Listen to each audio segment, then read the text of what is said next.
Kurt, how you doing, brother? What's up, Mr. J? How are you, sir? Good. Pretty slow day at the shop, man, but I'm excited for what we have going on today. Hopefully tomorrow I get a better amount of hours. Today we finished at like 3 hours, and I was there 10. So Yeah, that'll do it for you. That'll do it. I think I flagged 5 hours today, but I did start on a short block. So by the time I was going back together, I had just finished torquing the heads down. So tomorrow I should wrap that thing up, and I think it pays about 30 to 35 hours. So I should be all right. About 40 hours for 2 days. I'm not complaining. And sure. I got a long block to do before the weekend, so we'll see if I can get that out in a day and a half, 2 days, 5 days. It's going to take me 5 days to get that done. I won't have it done until next week. Oh my god, get out of here! Hey, where are all these engines coming from? There's a piston skirt extension for the brand that I work for, whatever that is. So it's basically either you're doing a short block or a long block because the pistons they're messing up the cylinder walls. We have a lot of customers coming in with oil consumption or like knocking. Yeah. Oh, piston slap in the mornings. Oof. Yeah. No way. It's been good because that means it's keeping techs busier. There's a little bit more work coming in. So it's been all right. It's been better. Dang. So that just got released?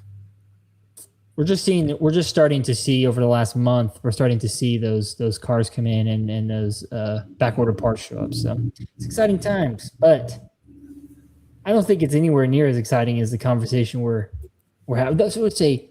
The conversations, the panel we're doing, something new on the WOTPod. Something for the first time that we have not done before, combining the minds of 6 different technicians into one mind and shooting it out for the WOT podcast. It's like we're Professor Xavier and we're just all combining. What's the machine that Xavier uses? Cerebral? Is it? I think that is. We're like the hive mind of technicians. Yeah, the hive mind of technicians. We're kind of all that. Hopefully it goes well, and hopefully everybody has a great amount of knowledge to share. I have no doubt that we will. Just hopefully it's not too much for the viewer's mind. It doesn't like just blow their minds up apart and boom, it's just too much knowledge to contain. Yeah, I think it'll be really helpful for specifically technicians in the first few years or aspiring technicians. Just based off some of the things we're going to talk about, you and I know the questions. So I think this will be a really helpful episode, and I hope people don't take it too personally, and it helps them get a little bit better today. 100%. And I hope by the minute they tap on this video, they need to like and subscribe. So, and they need to watch it on every single platform that we're available, especially Instagram, Apple Music, YouTube, Patreon. The link will be in the description for everybody. If you're not on here, you might struggle in your ways as a technician. We will help you. That's what we're here for. So, the more you listen to us, the way of the technician. Exactly. The better you become. So stay tuned, guys.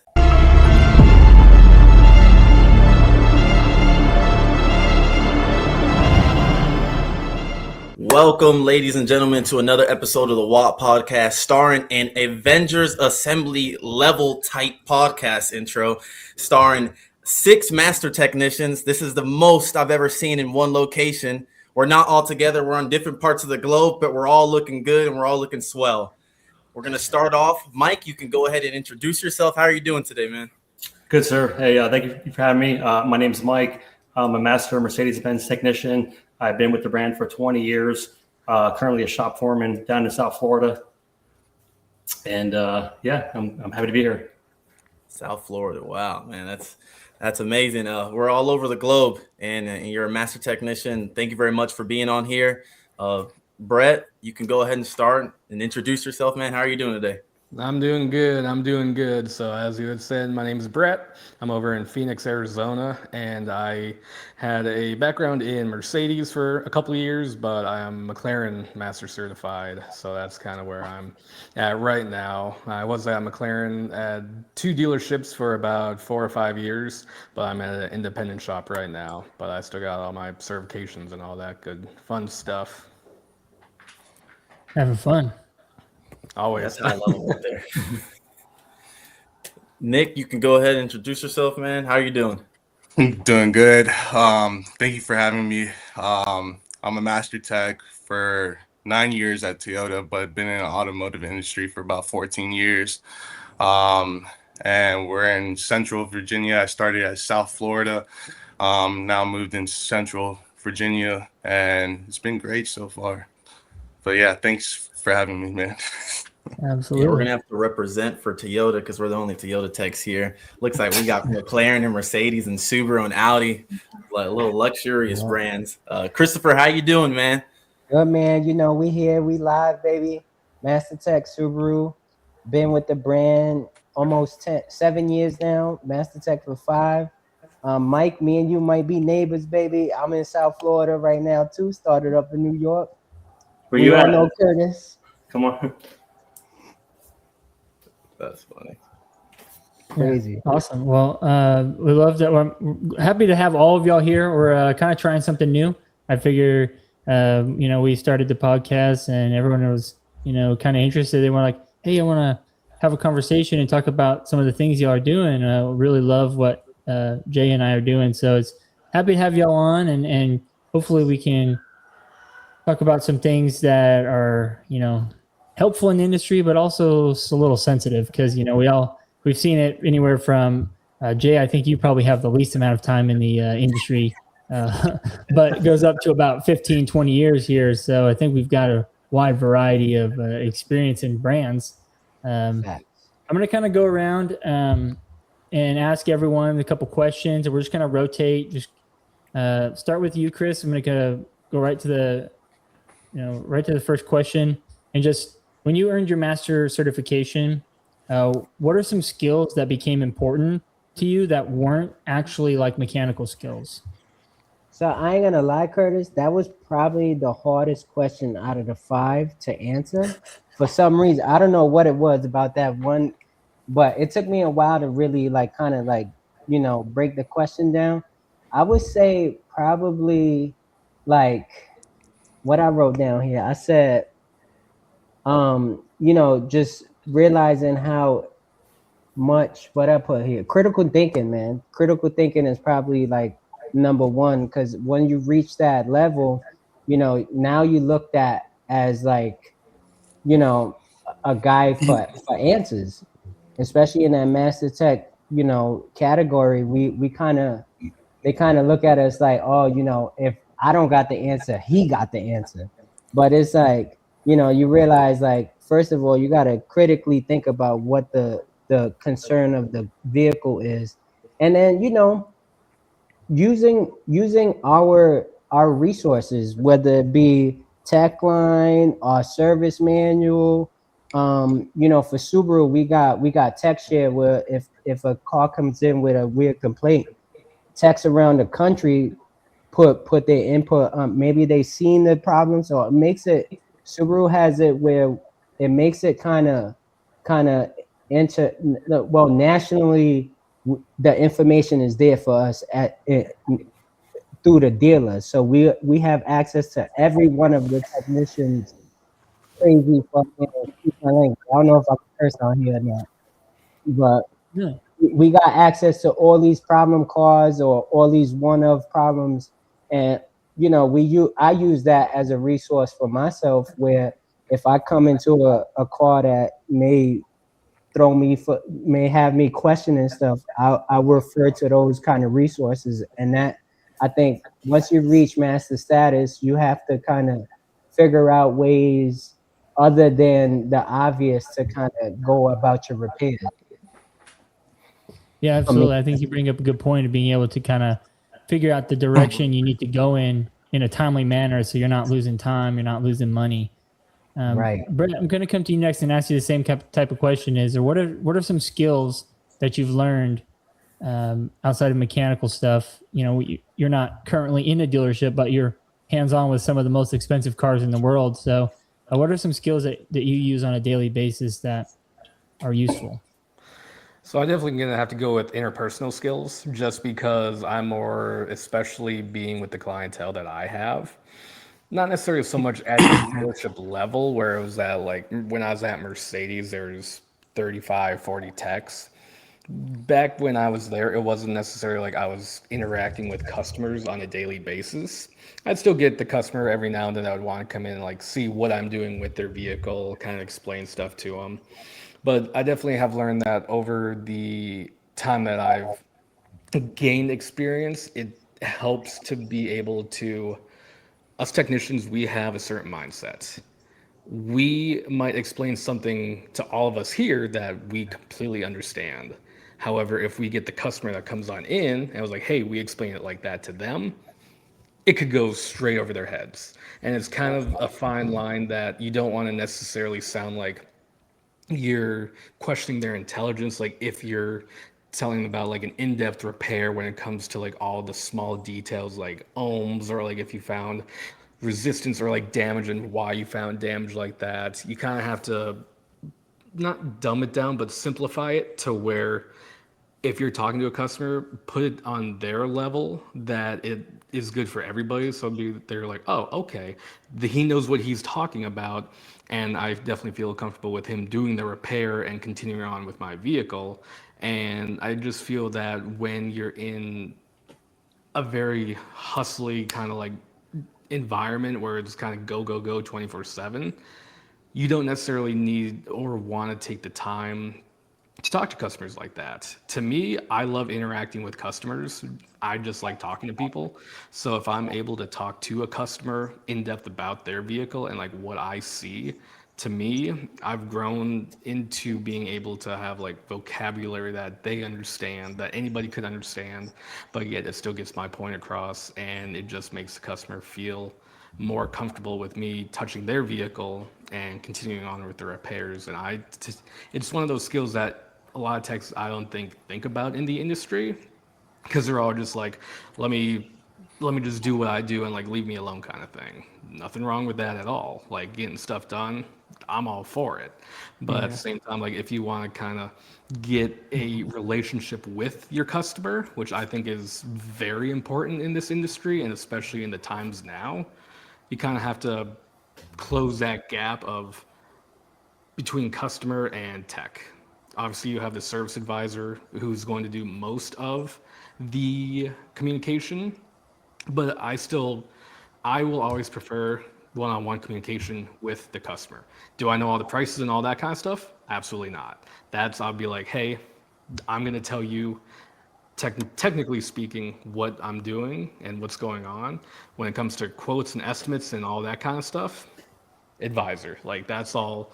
I'm not going to try to dabble in anything that's not my day-to-day job, and I don't want to give like false information, but I feel that customers definitely respect the open communication with their vehicle. Yeah, I've heard somebody told me one time that you could be a level 10 tech, but if you only communicate at a level 3, you're going to come across as a lower quality technician. And so I think that's kind of right up at that alley that you're talking about. I'm going to come to you, Mike. I'm going to save the 2 Toyota techs for last. Save the best for last. Mike, what are some things, you've been in the industry, I think the longest out of any of us, and you're a shop foreman. What are some skills that you yourself have learned, but also some things that you help some of the younger techs in the shop with? For me, it's communication. That's a big one. What Brett and Christopher were saying, be able to talk to your fellow technicians, talking to the clients, because that always weighs heavy with the things that we do. Something that for me personally is mentorship. When you have a master tech and you see that master tech, I know when I was coming up and I left the Air Force, and joined, and went to Mercedes, and my first dealership was a horrid experience. The mentorship was horrible. I felt like I made a bad choice in life. I was like, I go, what am I doing? Why am I working on cars? And I went to school. I went to UTI. I went to elite program, and the mentorship wasn't there. And then the position that I'm at now with everything is when you become a master and you're doing everything by the book, and the junior technicians look to you and say, like, they want to strive to get, for them, that's a big goal. So for me, it's like with and there's always for a higher standard where when you reach this level, and you're excelling at your career, and you're doing well, you want to pave the groundwork for technicians that are coming up and want to emulate and be in that position down the road. So for me, mentorship is a really big, strong point that I view very heavily.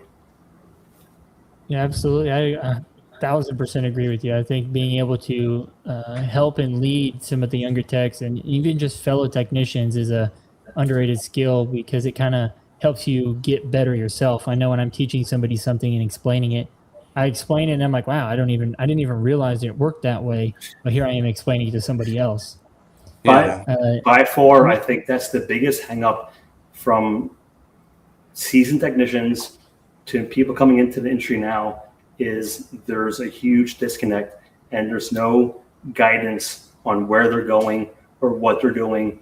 If they feel like accepted, I'm a trainee, I'm a lube tech, I'm a junior tech, and there's this stigmata where, if you're not like a master, or even like, a seasoned line tech, that you're like a POS. And for me, and that's one of the reasons why I got with, you and reached out, because I think like those boundaries need to be broken down, where everybody needs to feel accepted, because the industry is not like what we're producing for tomorrow is not what I want to see. It's not going in that direction. So yeah, there's some tough cookies out there. The industry, I think, is definitely going to go through some bumps before it gets better and smoother. I think the transition between some veteran techs and younger techs is a little bit rough. Like you said, there needs to be some guidance there. Absolutely. Nick, kind of touch on the skills, but also maybe what I just said about helping younger technicians as well. What are your thoughts on that? Helping younger technicians is, I look at it more so as like I have to be a people's person, because these younger folks have different personalities. Sometimes I go through the shop and sometimes I can't dig a certain person, but I have to learn how to adapt to that person's needs in order for their learning curve can be adaptable for our shop. So there's ways where, like, sometimes I look at Express Lube or like TXM Advance and stuff like that whenever they're doing like tires and stuff, and it could be simple thing as like just balancing it and putting weights on it. We're not just there to shame the person on not knowing how to balance a tire. We're definitely like telling them like, hey, look, the machine's actually showing you the weights, and this is what this is the quarter, this is how you switch from grams to this, and different areas, but also making it more adaptive to where they can understand and actually like be like legit and just adapt to it, like lock in. Because one thing that I noticed when I became a master tech and I started to share information, it was I have all this information, but learning somebody that came in, they can't retain that information so quick. So we have to like dummy it down, just like how I think somebody mentioned that earlier. And we have to like just make sure that we reevaluate every single thing that we're teaching to these young people. So that's like definitely a skill that I had to like learn. Other than that, I mean, like though the first thing that like came into my mind when I read that question was actually having critical thinking. I can relate to Chris, and because once I became that, you're like a pillar. So you're a pillar inside the shop, and then everybody has eyes on you, and then they're like, "Oh, this dude got his stuff. He must know everything," you know. And Yes. it's not the case. You know, like we're just these people that just took the extra mile to read more and actually dig in more and created a passion for it. Whether it be in tools and stuff like that that help you motivate yourself to like get to that position, or it's like just you in general, just like, oh, I wanted to actually get my stuff together and get my certs and then rock on. um, some people just don't see it that way because their learning curve is different. But I noticed that I had to like be that repair manual for some people and kind of like die down. Like we have TIS in Toyota. So when somebody comes over to you and they're talking about this code You took this? and whatever, yeah, I slap the TIS stuff to them. Well, wait, what? So I slapped the TIS stuff to them because one is like I want you to follow the steps first. Like I don't want you to just come to me for answers all the time. So follow the steps first and learn how to do those steps. You know, because it's valuable information to actually learn. Even though you're gonna lose time, you're actually gaining experience while losing that time. I lost time when I learned. You know, so I always remind these people like, hey, I lost my butt when I went to go freaking do this hard diag. You're gonna have to lose your butt on it, and then later on, if you show me your findings and stuff like that, and you still have a problem, then I'll come and help you. Yeah. I kind of keep it strict like that for those line techs, but the apprentices, I kind of like give my extra edge and stuff like that. But yeah, that was like my learning curve of a skill that was like that I had to adapt as soon as I became a master tech. Yeah, 100%. You got to slap TIS in their face the minute they walk up to you. You check TIS yet? Oh, okay, turn around, go back. Let me know what you get. Yeah.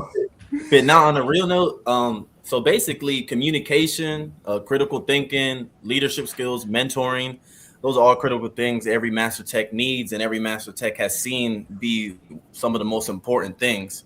For me as well, I believe critical thinking, especially I really believe in patience, because sometimes they come up to you and like it's well, like today, for example, one of my technicians came up to me and he needed help on like an AC condenser installing like a little clip. I showed him the repair manual. I popped it up for him and everything. I logged in everything and I showed him the photo. I was like, you gotta use this photo. And 15 minutes went by and he still was stuck on it. And I was like, dang, bro, like it's the photo right there. And I just had to do it for him. But I told him, hey, next time you're gonna do it by yourself, bro, and you're gonna get it. So I think patience is a big thing of it. Curtis, do you have any take on that as well? Oh no, I mean, I mean, everything that was said is exactly what I was thinking. There's some of those undervalued things. The communication for me is probably the number one, and that kind of covers a few areas. It's not just one thing, but it covers being able to communicate with your team, communicating with advisors, communicating with customers, and I think that, I mean, y'all know me by now. Video inspections have become an absolute tool for me to communicate with people, and so I really enjoy It helps, learning and man. getting better at that. It helps, and it like for me personally, like to buy into the video, it was kind of like, God damn, like this shit taking. Sorry, the language, yeah, sorry, but but you get used to the process of it, and it actually flows. It's like, all right, not that you cut the service writer out of the picture, but sometimes for these customers, seeing is believing, and like to go back real quick to Nick and Mike real quick, the like when you got the young guys coming up, the foreman position and even Jalil too. If I said your name right, I don't know if I botched it, You good, but Jay? Jay's good. Jay. So I see how like Jay he kind of pushes his techs to study for them ASEs. Those is big just for confidence and understanding diag procedure and understanding what you're looking at as far as the components of the vehicle. But like going back to Mike and Nick, sometimes you get these cats who kind of they lean on you and they don't use their resources. They just go straight directly to you and expect you to kind of shovel the snow for them. And it's like, you guys ain't gonna be there your whole life, you know what I'm saying? So I Yeah. think those leadership positions is very difficult to manage, because a foreman who has apprentices could either put their apprentice in a great position, or they could drown their apprentice and just take the air of their apprentice balloon, and they don't even want to be a tech anymore just because they got thrown into the fire too soon. So I think those roles, those leadership roles, are very, like, you gotta know your staff, and you gotta be able to kind of coach. It's almost like professional sports where they know how to coach their players to a certain, like, to their skills, and then they kind of sharpen their skills as they go ahead. So Agreed. Agreed. 100%. I mean, you hit the nail. I mean, what we do to the technicians that are coming into the field and how they're treated their first month, whether they're going to get their warm and fuzzies or they're going to say like, this is a bad move. It's how they're brought up. It is a huge key in developing them into the future technician role. That's where for me personally, I weigh heavy on that, because, I'm 45. I've been doing this for over 20 years, and I'm not going to be doing this for, forever. And I just want to know that, like, when the people that come up behind me have a place to go and they're given the same opportunities that I was given, and moving forward. So I can respect what you're saying, Chris. Yeah. It's tough. It's a balance, man, and it's especially in the shop, particularly in the shop, you got these young guys who, like, just one comeback or one problem, one repair that they did that went south, it could turn their whole the confidence way off, and it affects the whole line. Like, I don't think a lot of techs don't realize how much, even if they don't think it, how much what they do affects the rest of the line. And it's you got to buy into it, man. And it's definitely a team. It's a team. It's a team, bro. It's a team. And it's hard. There's so many politics and personalities within the shop. It's crazy. It's crazy. So especially that quick turnaround from like a comeback to getting your confidence back, that's kind of what separates the average technician from a high earning technician. And since the next question for y'all really is that question, that what I just say right there. And I'm gonna start with you, Christopher, because I already see the bling on your neck.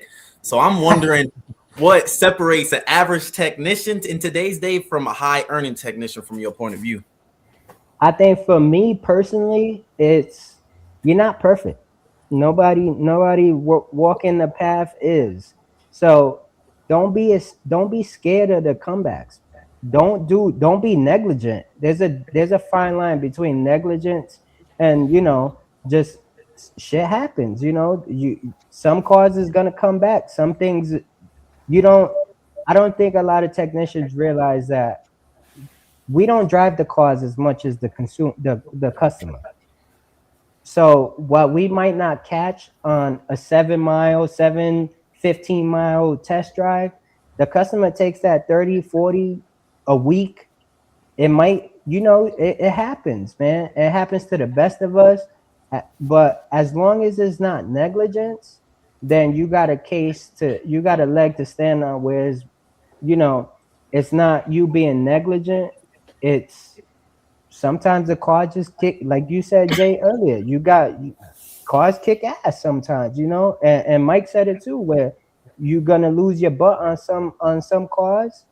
And as long as, this is what I tell the young guys, because like in my shop, I'm a leader in the shop just because of the status or whatever, but I'm not a foreman. I'm not, I don't hold any of those leadership roles like on the job title. But you got people who see me and the foreman. There's only like maybe 2 or 3 master techs in my shop, and it's lead by example. I personally think lead by example.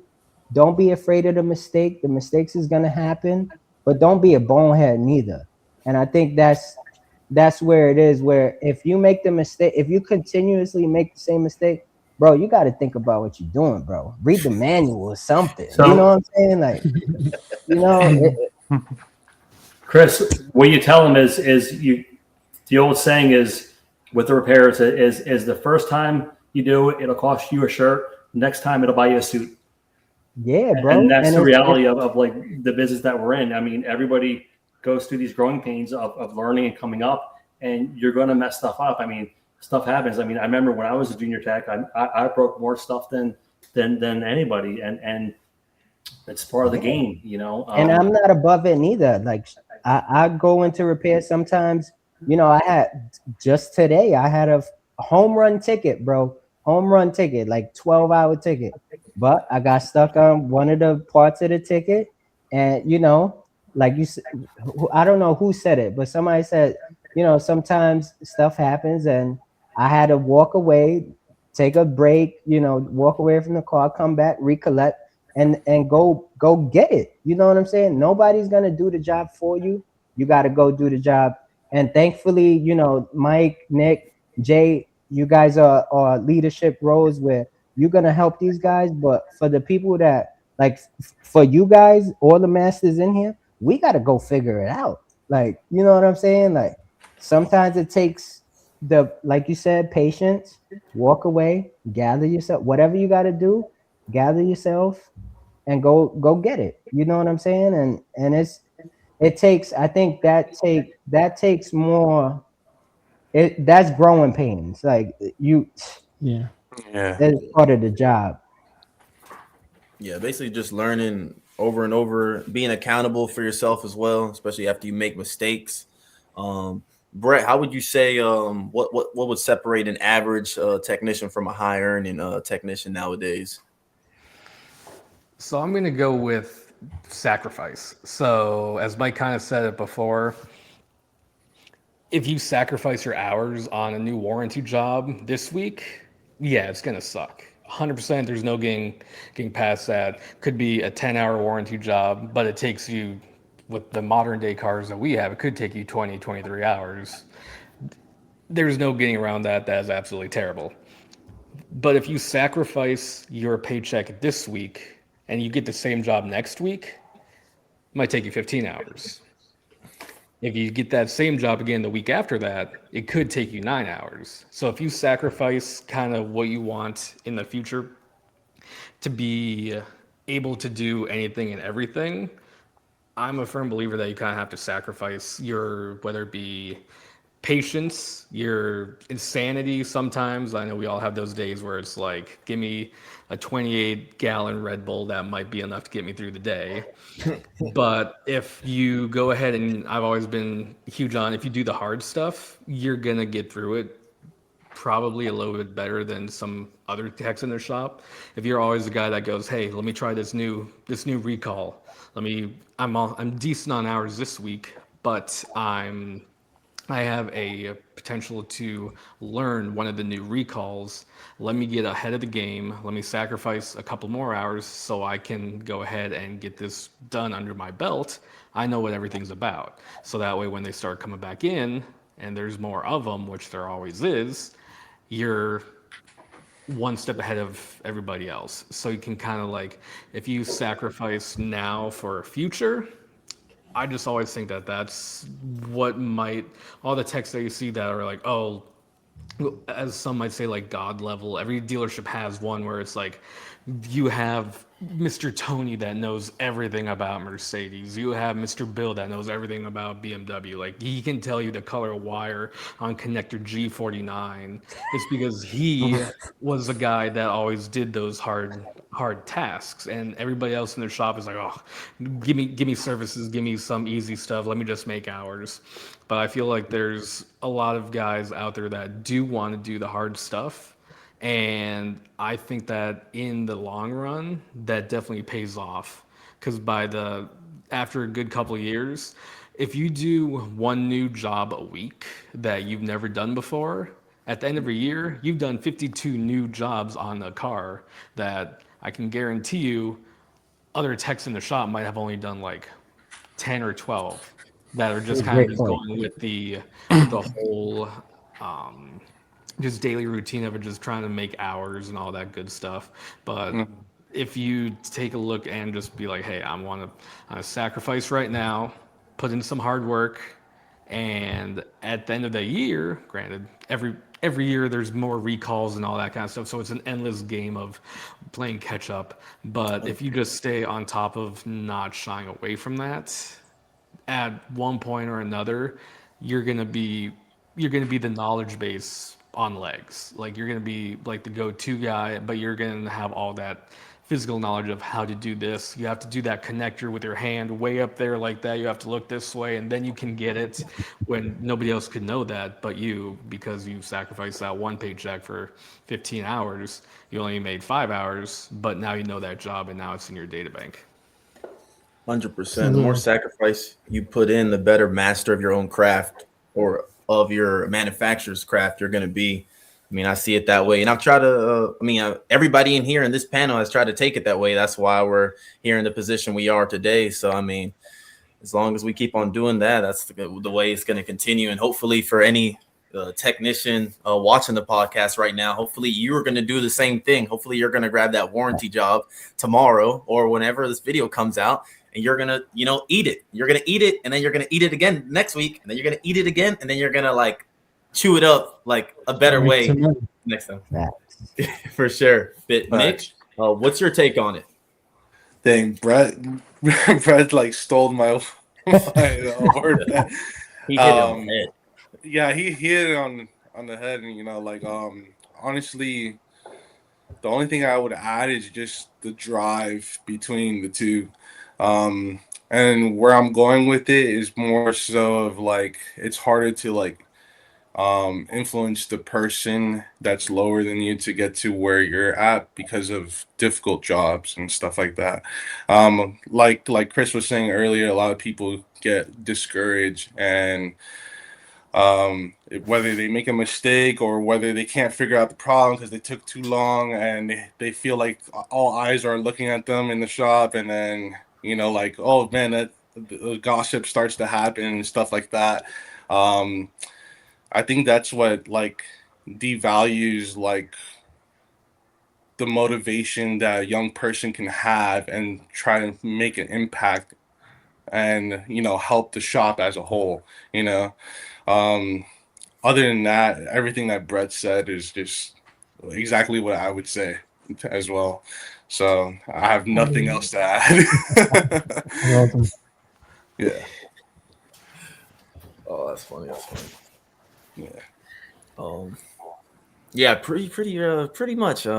Brett, you did a good job, man. You left a lot of crumbs you didn't leave too many crumbs for Nick and Mike. But Mike, if you have anything else to say on this topic. I do. I want to say, like, with that question, what separates an average technician from a top earning? The biggest thing I see in the role that I fulfill is with the technician, there's a lot of self-regulation. So what I'm saying with that is you have a technician that comes in, wants to go on, get his coffee break, go on YouTube and go on like, putzing around, where the technician that's the higher earner comes in and he's motivated, and he wants to work and wants to drive and wants to grind and make his hours. In this business, I find it's one of the biggest challenges for a technician is you come in whether you're under central dispatch, you have a team leader, you have a shop foreman, you have electronic dispatch. There's nobody going to say, hey, get in your bay and work on that car, for the most part. I mean, at least where I'm at. So it takes a lot of personal responsibility to come in, you know, be ready to go on time, and you treat your profession, you know, like professionally, where, you know, and that's the biggest hang up for me is like technicians come into work and they're like, well, you know, I'm not making any money, you know, I'm not, you know, this, well, you're an hour late, you know, you went to the bathroom, you had 2 coffees, and now all of a sudden you want to work on, and then that next job you don't want to work on. And there's no self-reflection on why it's their problem. And you know, it's always the team leader, the foreman, dispatch gave me the wrong ticket, you know, and then the guys that are crushing it come in, they're motivated, they're focused, they do what they have to do, and they don't, the noise, they just drown it out. They just come in and they're laser focused. So for me, the biggest thing is with that is if you don't take accountability for your actions and stop blaming other people why you're not making a paycheck, maybe you want to look within yourself and see why it's not happening. Because, you know, you can lead the horse to water, you know, and may or may not drink. I swear we say that every single episode. I swear I hear that every single episode. There's the Hey, Mike got the metaphors, bro. Yeah, no, I'm telling you. You got them on lock. Yeah, big on self-discipline, self-awareness, and self-reflection. I mean, I think it's huge. I mean, it's huge because, again, who, you know, all you guys that work in your dealers, I mean, who's in your bay saying, you know, pull this car in, get it done. I mean, you have to take accountability for your actions.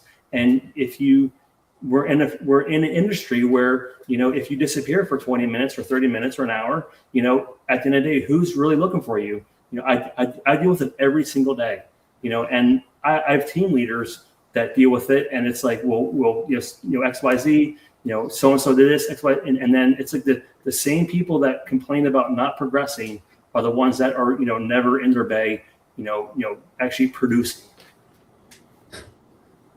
So, I think the cancers of the shops, you know. Yeah. It's not just the shops. I think we're at a point where all of us on social media, I mean, every time you get in the comment section and say, how can technicians be better? It's always about blaming somebody else. It's never about what can I do to be better. And accountability is one of those things that it might be the hardest thing to show or to teach or to, you know, help somebody with, because that requires them to look in the mirror and do some self-work, and that's not easy for anybody. Yeah, that's a fact. I ain't gonna lie, Curtis. Like I you know, I'm on you. Like I follow what you're doing, whatever. And then there's people that misinterpret what you're putting down, and they take it as, oh well, he's burnt out or whatever. It's not even the case. You're just making a point, and people misunderstand it because they don't maybe understand what you see. You know, and back to what Mike's saying, the best motivator is the man that you're looking at in the mirror, and that's what it comes down to. Is like I'm sure as a foreman, Mike's looking at his whole staff, and he's like, damn, you know, this guy's a dog, but he's never here. So what can I do? Like, you know what I'm saying? So it's hard because a lot of it is the tech. A lot of it, and sometimes stuff is out of our control. There's shit that we can't control, and that's natural. That's the nature of the beast. But it boils down to the person in the bay, how efficient, how you can manage your time. If you get locked up on a job, how can I take this job that I'm stuck on, maybe get something else real quick, even if it's an oil change. I might hit a home run on an oil change. You know, and there's I think for me personally, I've seen where there's technicians, a higher level technician. Back to what Jay was saying, how what separates, I think, is time management, and I also think is not being too big for a job.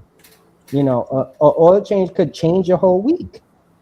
You know what I'm saying? And it's like, even, you know, I don't know. It's tough because it's very, there's so many factors into us individually, our strengths. A lot of people, a lot of techs are scared of their weaknesses, but you gotta, you know, you gotta go. The weaknesses is what you gotta attack, because those are what's gonna hurt you. I don't want to be hurt because I'm weak in this area. I'm weak at diagnosing like suspension work or whatever the case it is.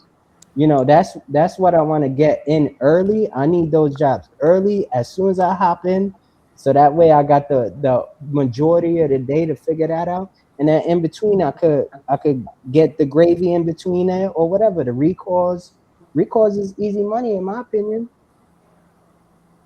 Yeah, there's a Yeah, there's no diagnosis. yeah. I mean, you guys are taking the words right out of my mouth. And like what I say normally is just like, it's so nice to kind of hear other people talk the same way. And you mentioned the misunderstanding of content. It's just like, we all know what it takes to be even just a decent technician. And I feel like there's so many people out there that would rather blame others. And it kind of leads me into the next. I'm going to skip ahead one of the questions because I feel like we kind of covered what makes a technician valuable. I mean, everything we just said is top earning technician. That makes you valuable. So I'm going to go right into the next one. And then Jay, I want to get your opinion on this one first. And then we'll go around the table here. But why? I mean, we're seeing so many things about tech shortages. We're seeing about techs leaving. We're having troubles getting new techs in and bridging the line between veteran techs and new techs. But why are technicians leaving? And what are some things that we could do or others in the industry could do to try to retain those technicians? What do you think, Jay? I feel like a lot of the reason why techs are leaving is kind of mismanagement and misunderstanding from management, and kind of like the mindset that some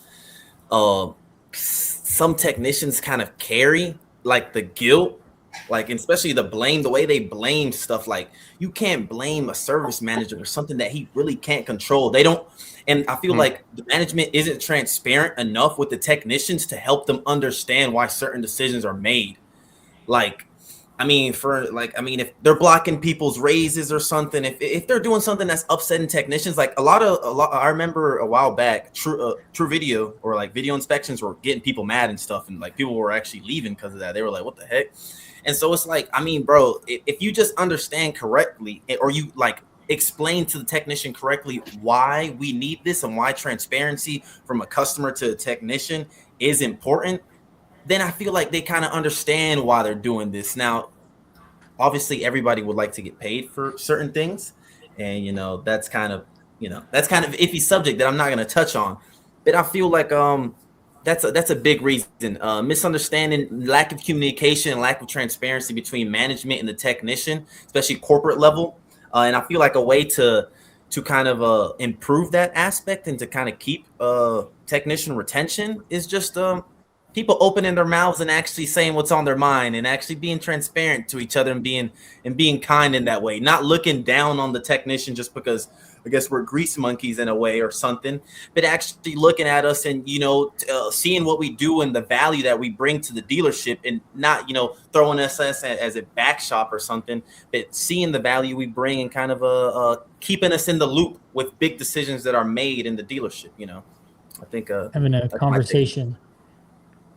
I'm gonna ask you next, Nick. So Brett can't hijack your answer this time. Maybe you can hijack his answer. That was my whole plan. I think there's two sides to this question, because for somebody that's like not as qualified or not as certified and stuff like that, the number one answer is obviously pay. They're gonna leave because of pay. And they're going to look for another trade because they got discouraged and they can never move up a certain way. And they're in this loophole that they made for themselves, realistically. And it just, that's that side. But the other side, I guess, for us as master technicians, at least from my standpoint and point of view, is just the feeling of being appreciated, and just it's less about the pay. Realistically, it's more about just sharing recognition and feeling appreciated, and actually I don't know, having like fun and morality during that appreciation, because that can go a long way.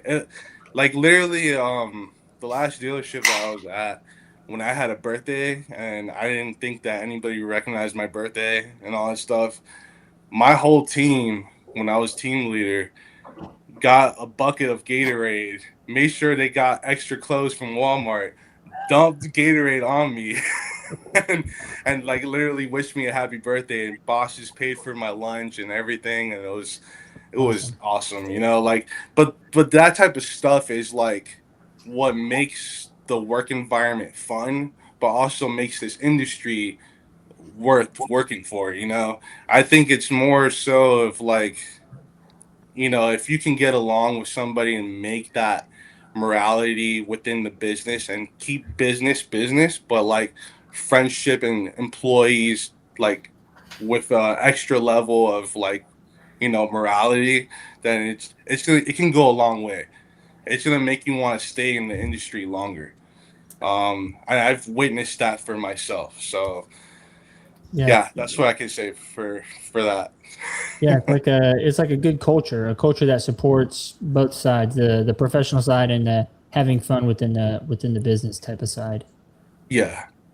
Mike, I'm gonna come down to you because I feel like that kind of what you have to say. I can see tying exactly what is Nick is saying. So, what are your thoughts on that? On why like technicians are leaving the industry and going on to other things. Yeah, yes, At the end of the day, I think with after sales and fixed ops, and I've done a lot of exit interviews and things in the workshop, the technician is always seeming to hold the bag, per se. You have a parts counter guy that sends you the wrong parts. Technician gets hit on labor time because he's got the wrong parts weren't ordered right. You have valets that called in. Cars don't come down fast enough. Service advisor misquoted the labor times. You're holding the bag again. Aftermarket extended warranty, you put an estimate for 5 hours, they gave you 3, you're holding the bag again. And it always seems to stop with the technician where, all the shortcomings of the dealership, the technician bears the brunt of the car, the work, so he's always left holding the bag, per se. And with the stress levels, with the at least for me in the Mercedes realm, the tempo, the waiters. I mean, we're a fast-paced shop. We do a lot of volume down in South Florida. We work on 100 cars a day, and the technicians are at a point where like, why am I always taking it in the shorts for every other department that can't meet the standard, and they're fed up with it. So they say, this isn't for me. I'm going to go maybe try a different brand, go into a different field, and I see it directly. And there's always give and take. And at least in my experience where I'm at, the technicians are taking it more than, they're taking it in the shorts, and the frustrations are very vocal. I don't know if you guys see that, but there's always every shortcoming in the workshop somehow another falls on the technician, Taking hours from the tech. Yeah, and everything is based on efficiency. So, the valet's in the car on his phone and the ticket's not coming back to the workshop. Well, now it's an hour, then some parts brings the wrong oil filter. Well, now the VMI is wrong on the RO. It's the wrong VIN. It's the wrong car. I mean, all kinds of nonsense. And I'm pretty sure that that's not just happening at my dealership. It's probably across the industry. And when you're flagging tenths of an hour, everything adds up. We're fortunate where at my workshop, we pay for MPI inspections, we pay for training, we pay for, things where we do a lot of internal time. I'm always a tech advocate. I was a technician for years and years. But the all the baggage that the technician has to assume, minus fixing the car. Fixing the car has always been the easy part. It's always fixing the car is the easy part. It's dealing with all the nonsense and all the BS in between fixing the car is where the technicians get really disgruntled. And without a good support staff, where you have a good team leader say, relax, I got you, don't worry about it, or a good foreman, that technician may just get so overwhelmed or so disgruntled that says, this is not what I signed up to do. This is not for me. And they want to, move on and try something else, and it's really unfortunate because small things that you could, this is an easy fix. Why are you leaving? Because of this. When it gets to that point, it's already too late. So for me, that's the biggest thing I see is all the nonsense in between actually fixing the car. Yeah, 100% agree with that. I'm sure we all have thousands of stories that line right up with that. Yeah. Unfortunately, I was about to say something. We can tell stories on that. Unfortunately, yeah. Coming to you, Brett, what are some things that you're seeing maybe in your shop or around the area that why are technicians leaving, and what are some potential things that we could do to help them out from leaving? So I have a couple answers to that question. So for the first question of what do we do to kind of help techs not necessarily just be like, hey, I'm getting the hell out of here. I think a good amount of what would help that, and I could be wrong, but I think a solid 50 to 60% that would help that would just be pay. I mean, if we're honest, it's one of those industries that the amount of training, the amount of knowledge, the amount of investment we do on a day-to-day basis, tools, time, all that add up. The pay doesn't really go with that scale. It's always you need this certification, now you need to buy these tools, now you need to spend this X amount of time on it, but the pay kind of just stays level. So I think that would help out 50-60%.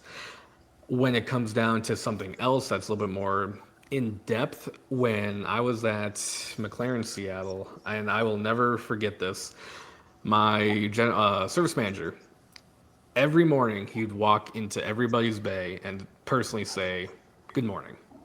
Start a 2-3 minute conversation. How are you today? Hey, I know you had your birthday over the weekend.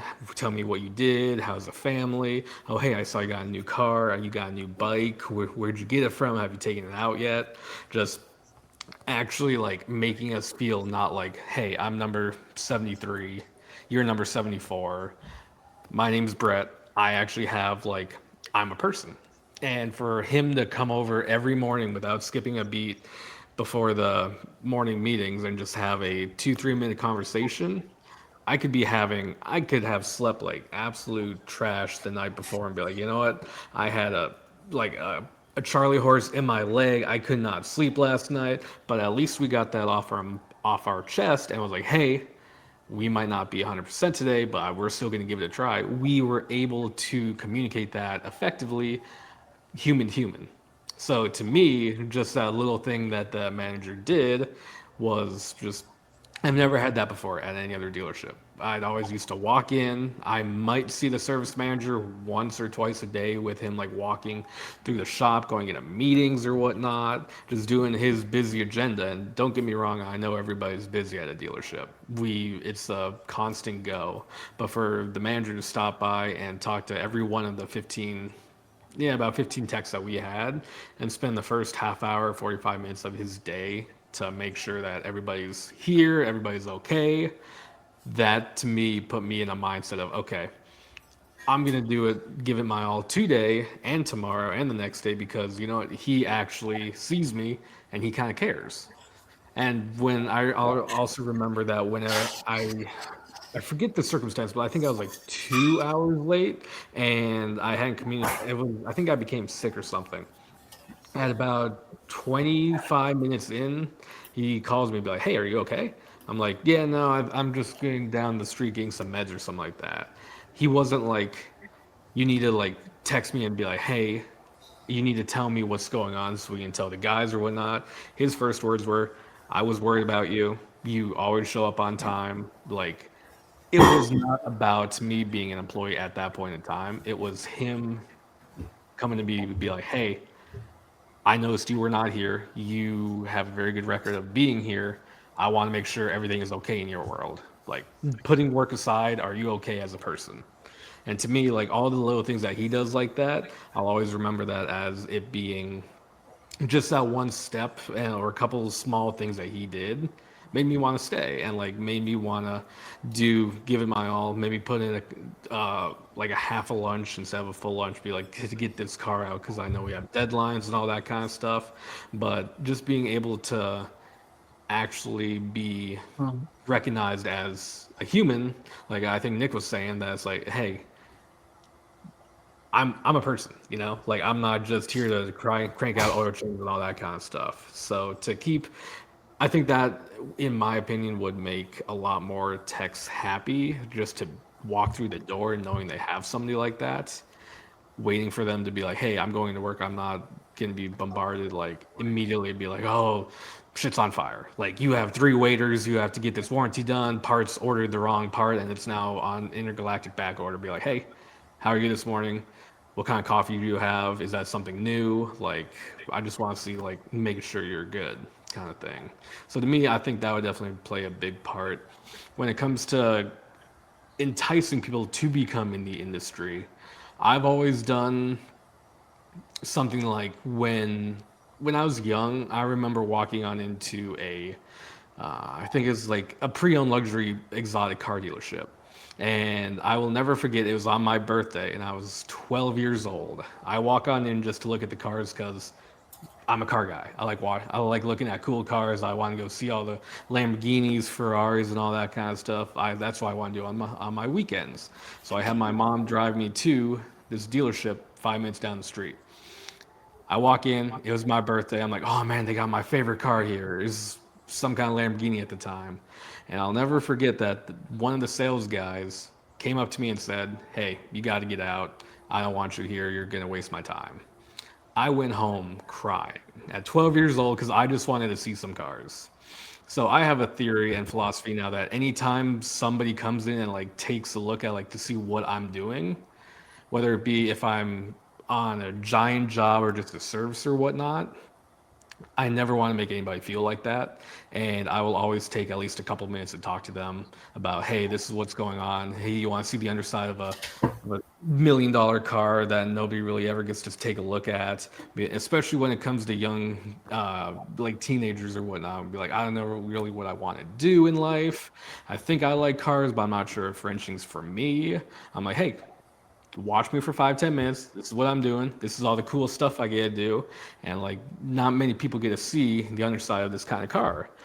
And my favorite thing to do is I do a lot of, as Nick was saying too, I do a lot of oil pumps on these things. So I always take them apart and they have 9 different like gear sets or gears in them. Anytime I get an oil pump, I take it apart. I take the gears out because they're just cool looking thing. There's a heavy low gear that you can just like plop on your desk. I take the gears out, I clean them up, I throw them in my toolbox. Anytime a guy or somebody comes on and be like, "Oh man, this is so cool," with his dad, with his family, I'm like, "Here, I got something for you." I give him a gear, and he's like, "Oh my God, what's this?" I'm like, "That's out of that McLaren over there. It's like a $400,000 car, and you have a part of it now." To me, that's kind of fueling the fire of want to, if to people, if they're not 100% sure of what they want to do, but they have a passion for cars. I like to think of it as like my little contribution to be like, "Okay, hey, you might not be getting into the workforce right now, but here's a little piece that almost nobody else on the planet has, a little part of a McLaren can go to school the next day and be like, "Oh my God, I got this cool part from the car." And in my mind, I'd like to think I'd at least helped move a couple people to become a tech. So trying to save the industry over here. Yeah, you're helping influence the younger generation to come in, and for such a simple time and simple. I mean, you said just a few minutes to talk to them, to show them, to give them something, like a cool little part, and you potentially change that person's life for a few minutes of your time. Yep. Chris, I'm going to come to you last on this question. What are some things that you see in the shop and around the space of why are technicians leaving, and what are some things we can do to, like Brett said, just keep them in or entice them to come in? I mean, you get the entry level techs that don't realize how invested you have to be in the business as a tech to make to go to be at the peak, and the entry level techs maybe get discouraged about maybe how much time and effort it takes, as far as like the knowledge that all of us in this panel possess. So much knowledge, brand to brand experience. You can't teach experience. And I think a lot of these young cats, man, they don't realize it takes tools, it takes studying. People don't really even talk about, all of our ASC certifications. That's if you don't got the app, I don't do the app, but every 5 years I gotta go retake a test. You know what I'm saying? So it's constant education, it's constant. You gotta be, and a lot of these young cats, they get discouraged just off how hard you have to work. And then as far as the young cats, they see salesmen or service writers getting the bag, getting buku bucks, sitting around, and they think but you got to be invested in the shop. And as far as the older techs, they get discouraged, whether it be the politics in the shop or, as Mike was referring to, the volume. Some guys go from a low volume shop to a high volume shop and they drown, or vice versa. You go from a high volume shop, you think the grass is greener, and you make a jump and it's not it. But at the end of the day, I think like collectively speaking, I think it just depends on the person that you are as a tech. If you're motivated enough to climb those hills, man, because it ain't no freaking, you got to go up and down. There's peaks and valleys, bro. And all of us as techs have had cars that we remember just because they kicked us super, super duper hard. And there's cars that is like, yo, I do this all day. I could do this job all day and I'm cooking. But but a lot of people don't realize those jobs you cook on, there's gonna be jobs that's gonna cook you too. And you gotta be able to ride the wave. I tell all the young cats, it's not easy, bro. It may look easy, but you're gonna have a day where everything you touch is gonna go south. There's gonna be those days, and there's gonna be days where you're gonna have a terrible morning, and then the afternoon you're gonna be cooking. So it's just personality, man. You gotta be so focused and able to withstand everything that's coming at you. Because whether it be the car, the service manager, the service advisor, the customer. I'm big with what y'all was saying, where it's good to go have those personal conversations with the customer. I think Brett was saying that, where it helps. You in the car, you got a noise concern or whatever the concern is. Let me go take a ride with you. Let me see what you're hearing. Maybe it's normal. Maybe this is your first Subaru or your first Toyota, your first McLaren, Mercedes, whatever the case, Curtis, your first Audi. People don't realize sometimes these cars got characteristics. They might be driving Toyotas for 20 years and they get a different brand. and these little things the service advisor ain't gonna do. It's at the end of the day, it's our responsibility as far as like the quality of service that we putting out. What I mean, it comes down to a little bit of pride too. I think you got to take pride in your job. If you don't take pride in this, it ain't for you. And I think the young cats that think they want to do it because they enthusiasts, quote unquote.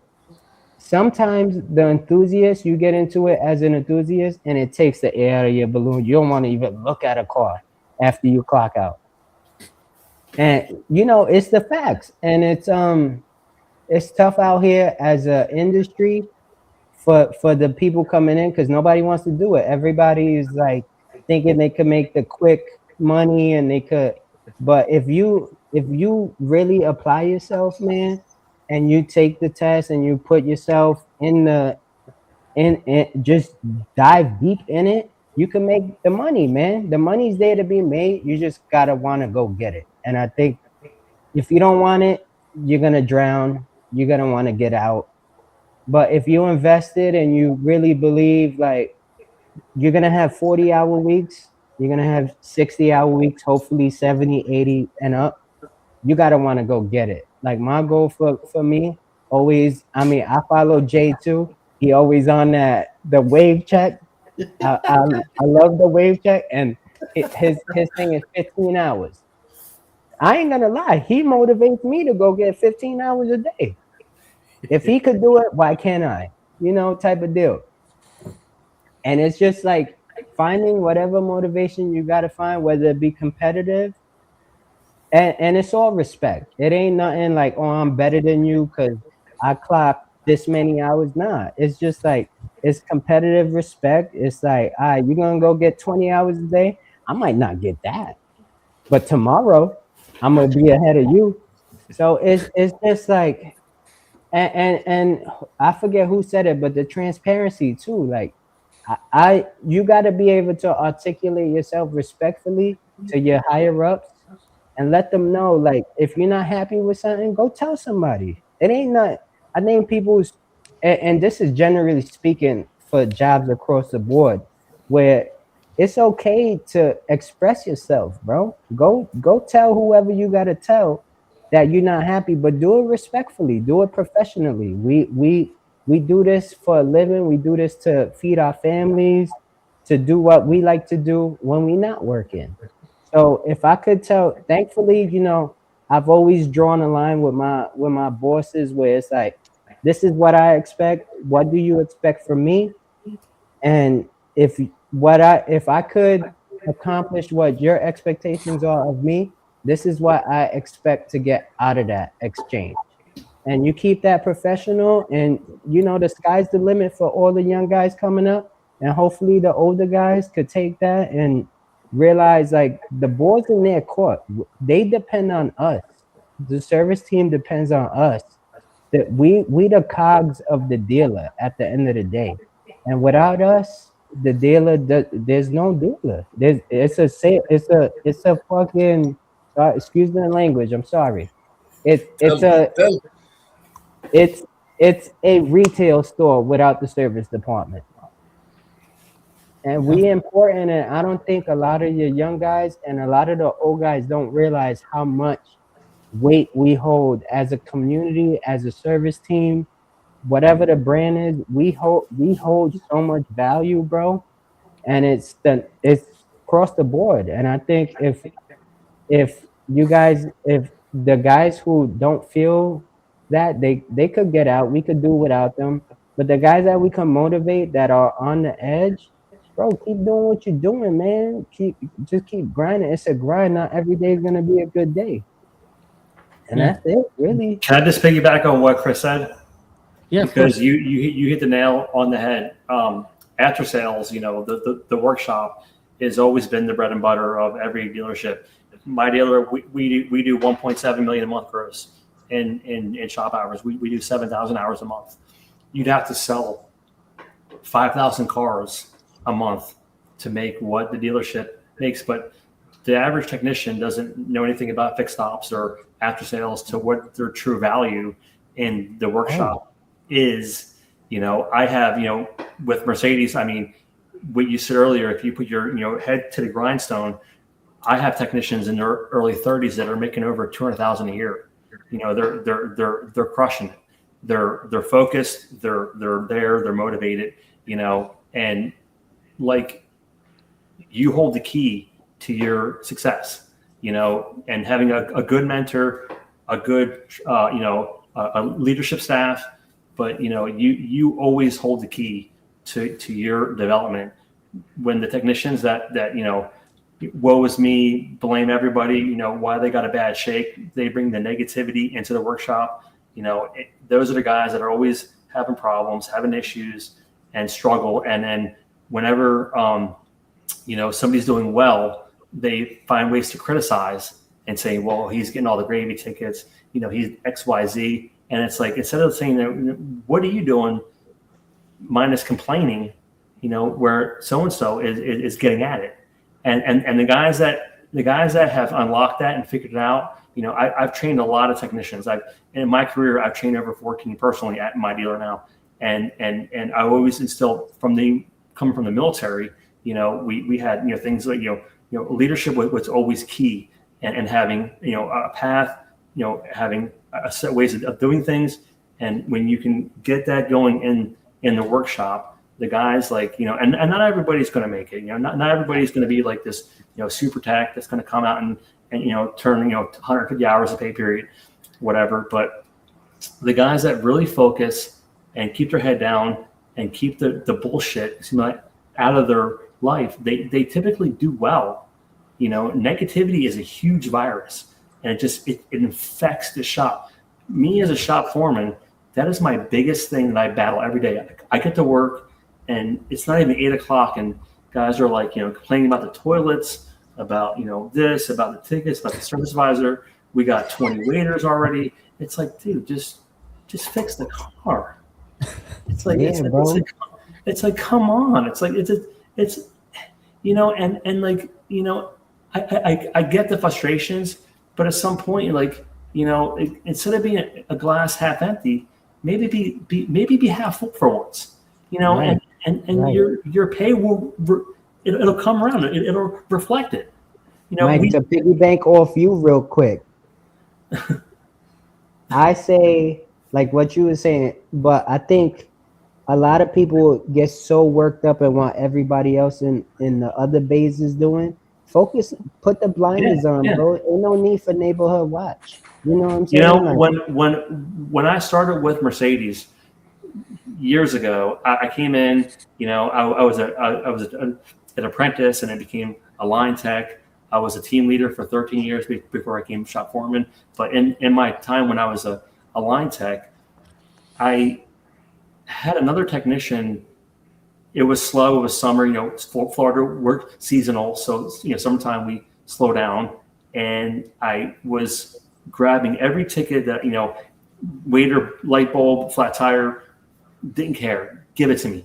I would usually get a good upsell. Brakes, whatever. And I had this old guy. He was probably in his mid 60s, and he came over to me. He goes, "You're working too fast. I need you to slow down, and it's pissing me off." And I'm like, and I thought he was effing with me. I was like, is this guy joking with? I'm like, and he was getting mad because I didn't play into his crap, and I stayed focused and did the best I could do to make, I'm married, I have kids, I got to provide for my family, and I did everything roadside, I did everything I could do to provide. And there was guys that were getting offended, and I look back on it, I'm like, more like they were getting threatened. Yeah, they catch your feelings because you grinding. I compare what we do to like a barbershop. Sure, it's about you and the person in the chair or the car in the chair. Who cares what everybody else is doing? I find when you drown out the noise and focus on what you got to fix, life is that much better. That's a great It's point. it's everything else in this world. When you get sucked into the drama and all the chatter and all the BS and guys flagging, looking at people's LROs and what are they doing, were they punched on? Oh, he's had 20 10Ks. He's got great jobs. And I'm like what are you guys doing? Yeah, focus I on mean, you. I will say that I tell my superiors too, life ain't fair. But Everybody you'll knows. have technicians that'll focus more on what other people are working on than what they're Oh, actually that's a doing, fact. and then they complain about their compensation. Yeah, that's a fact. Yeah. But I think that you got to be equal. There got to be an equal. It's got to be equal, but it ain't fair. You know what I'm Of saying? Like course. there's levels for a reason. And I work at a dealer where we have my team leaders. I have 5 team leaders. They dispatch work. We don't have central dispatch. Yo, Curtis is grin though. Yeah. So I mean, and then they'll blame the team leader, like you gave me XYZ. It's like come on, man. Meanwhile, my guy that came from nothing, came from dirt, came from Toyota, that's making $250,000 a year, just killing. Started from the bottom. Now we here, baby. Yeah. So Toyota the bottom. That's what I'm hearing. Yeah. Nah. I started Toyota too, Look, baby. I will say this. I hired a Toyota tech 8 years ago. His name is Gio. He's from the Bahamas. He's probably one of my best technicians. He's actually a team leader now. And if I could clone 20 of them, I would. I mean, the guy's a machine. And the reason why is because he came from nothing. Came from the islands, came from and he earned everything that he got, every dollar, no entitlement, and he works his butt off. And he's doing, and people take that as like resentment and hostility, like what is he like? He's not like nobody's hooking him up. Yeah, he's taking care of himself. I'm selling light bulbs. I'm selling everything. And I'm trying to rub off on. I'm trying to hey, spread your love. Make everybody be like you. So make your job hard. Yeah. So I feel like that drama just pops up more so on the slow seasons. Because literally if somebody just if you're a master tech in the room and you're like, man, I'm getting all this wind noises, I'm getting all this bull crap freaking warranty work and all that stuff that it's not even freaking paying me squat, but then the person right next to you is like a B-level tech and he's getting all the gravy. You're gonna get mad, It's it gets to a point because you feel undervalued at that point, but yeah, that's just the way it is. Yeah, that's the way it be sometimes. I mean, I feel like you just got to find yourself a good shop and a good unit to have good unit cohesion and camaraderie to kind of everybody band together and help each other out. Sometimes you take one for the team, sometimes I take one for the team, and then everybody stays happy to a certain point. That's where the shop got to be kind of self-aware so that that the young people can kind of grow into that master tech level. But speaking about young people and opportunities, what would, in one word, could y'all explain if a technician wanted more opportunity and a higher income within the next 5 years? What would be the biggest skill to build on besides mechanical skill? In one word, and one skill, y'all know what I mean. So explain organization. It. Huh? Organization. Yeah. For me, I mean that's what I see. I mean, guys, looking for tools and going and borrowing their buddy's stuff and walking around the shop and then it's being organized and being efficient. It's especially in the flat rate world because I mean, at least in my realm with Mercedes and flat rate is not going away. I mean, I have meetings with corporate. I mean, flat rate is not going, and at least in the next 10 years, it's not going away. And if you can't be organized and be dial it in, you're not going to progress. 100%. Nick, you can go ahead and take over. I mean, he nailed it on another one that nails it on the ball for me, because like that's exactly what I wrote. I I always tell people when they come in, like you gotta have tough skin, but what's gonna make you have money is actually being organized. If you're a total rat and just don't clean up after yourself, you're not gonna make money. You're just gonna come bummed every single day when you come to work. But if you're coming to a clean area every single time and you know exactly where you put your stuff and it's not a haystack everywhere, you're gonna work efficient, you're gonna make hours, and you're gonna feel happy to actually be moving, because when you're moving and you're focused, you are motivated and you're set for the day. So that's Mike nailed it on ball. Hey, 100% on that. Brett, what's your take on it? If I had to put it in one word, I'd say mindset. So if you walk on into work and you're like, you know what, I'm gonna have a good day, chances are you're gonna have a good day. Whether it be you would get a bunch of shit tickets or whatnot, if you keep the mindset of, hey, I'm gonna take something good out of each bad thing that is on my roster today, that would change your whole day. If you walk on into work and say, hey, I'm tired, I don't have the patience for any of this, you won't have patience for the coffee machine when it takes 2 extra seconds to load your coffee. It's just the way the world works. Is if you get the correct mindset of wanting to do better, to better yourself in career, in whatever you want, be like, hey, I'm gonna keep working on it. It's consistency that's key. If you consistently have a positive mindset with everything, I think that's the name of the game right there.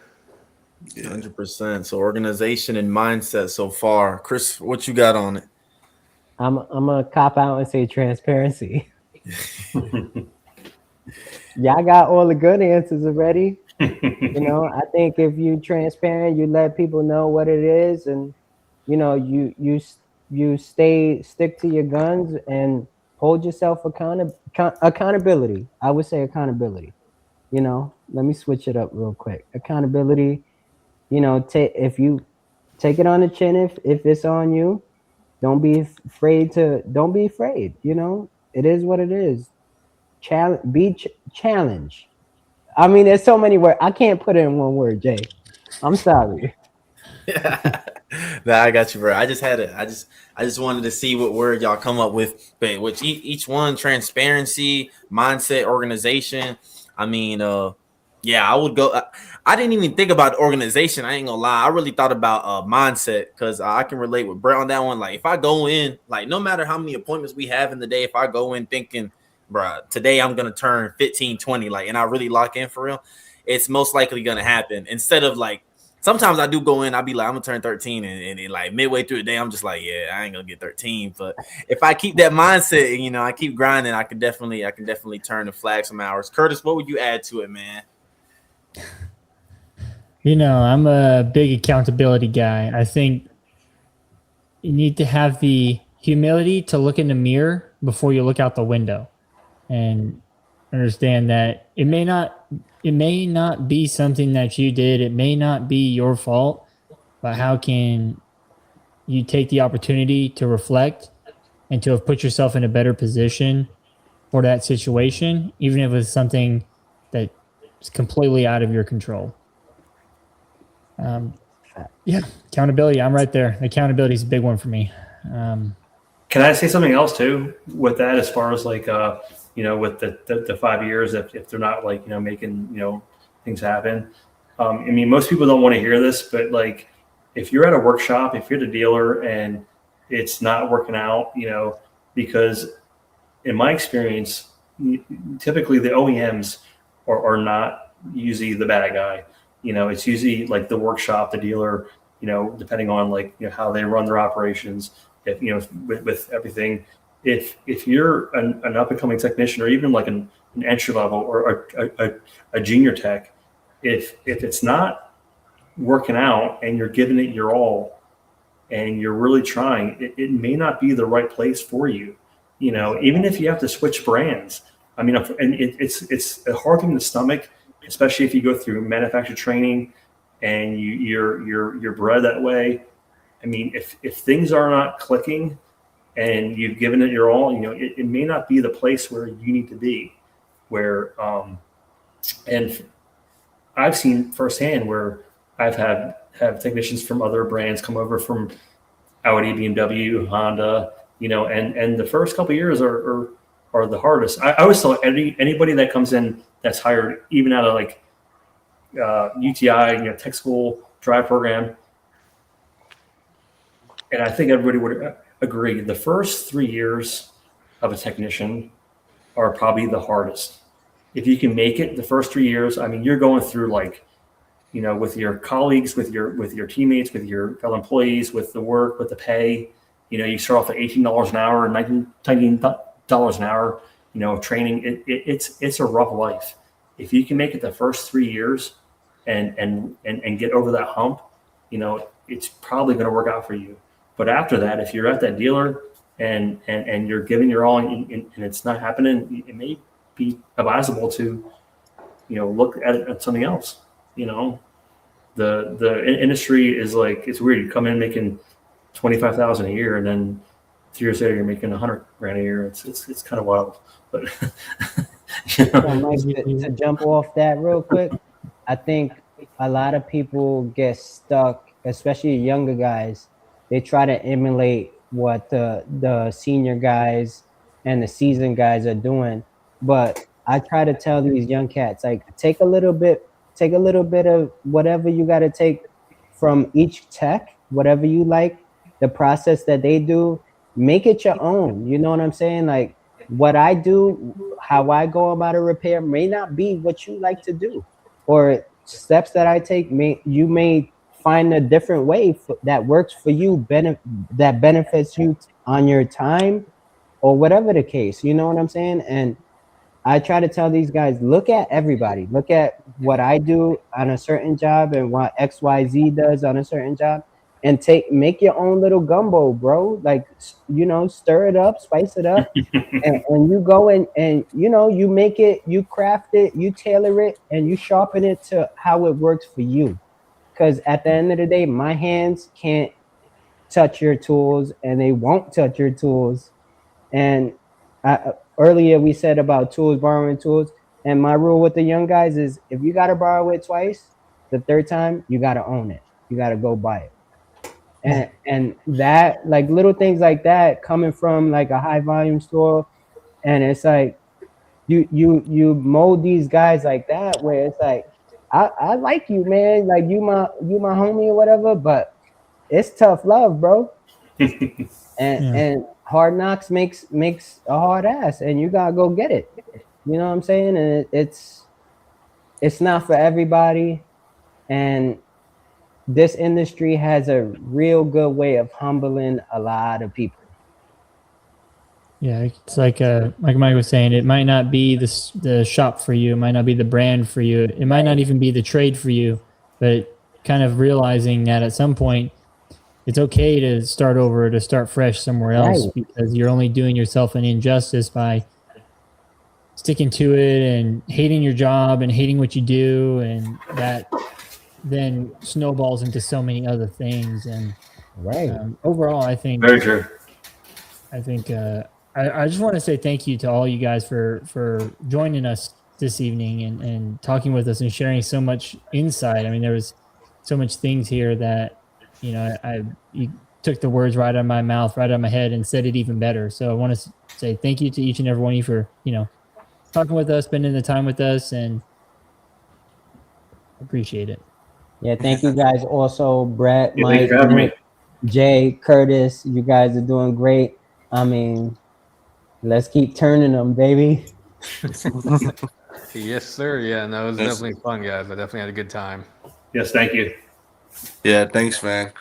Thanks. Well, yeah, we appreciate all of you hopping on. And with that, ladies and gentlemen, this has been another episode of the WOTPod podcast. You call for the Avengers assemble. Now we all retreat to our humble abodes and wrench for another day. See y'all next time. Have a good one.